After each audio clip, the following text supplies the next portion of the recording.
तुला राशि वालों, आपके पाप का घड़ा भर चुका है। किसी का बाप भी फोड़ नहीं सकता। दोस्तों, पाप का घड़ा किसका भरता है? शास्त्रों के अनुसार जब जुल्म की सारी हदें पार हो जाती हैं। लेकिन आपके मामले में कहानी उल्टी है। आपकी तुला राशि, स्वामी शुक्र और शनि देव, आपके कर्मों का हिसाब रखने वाले धर्मराज चित्रगुप्त, तीनों ने मिलकर आपके कर्म कुंडली खोली है।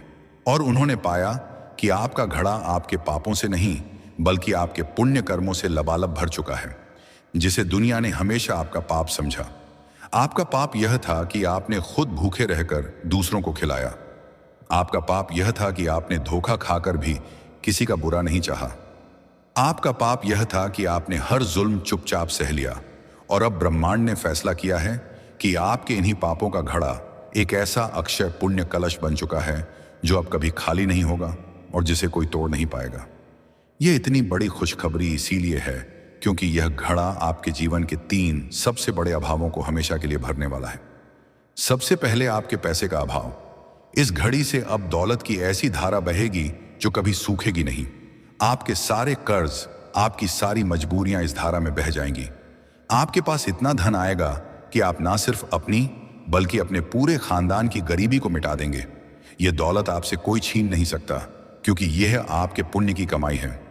दूसरा, आपके सम्मान का अभाव। जिन लोगों ने आपको गिरा हुआ, हारा हुआ और बदनसीब समझा था, अब वही लोग आपके सामने सिर झुकाएंगे। आपको अपने काम में वह पद और समाज में वह इज्जत मिलेगी जिसके आप असली हकदार हैं। आपके दुश्मन आपके सामने आने से भी डरेंगे क्योंकि अब आपका ऑरा ही इतना शक्तिशाली हो जाएगा। तो बोलिए, आपके सम्मान के घड़े को कोई फोड़ सकता है क्या? और तीसरा और सबसे बड़ा, आपके पारिवारिक सुख का भाव। ये पुण्य का घड़ा सिर्फ आपके लिए नहीं बल्कि आने वाली पीढ़ियों के लिए भरा है।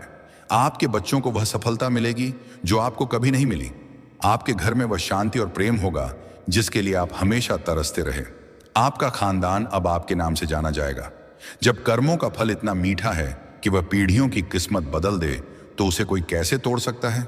इस अक्षय पुण्य कलश का सम्मान करने और इसकी शक्ति को सक्रिय करने के लिए एक छोटा सा काम जरूर करें। जब आपको इस योग का पहला बड़ा फल मिले, चाहे वह पैसा हो या सम्मान, तो एक छोटा सा मिट्टी का घड़ा या कलश लेना। उसमें अपनी श्रद्धा अनुसार अनाज या सिक्के भरना, उसे किसी जरूरतमंद को या मंदिर में दान कर देना।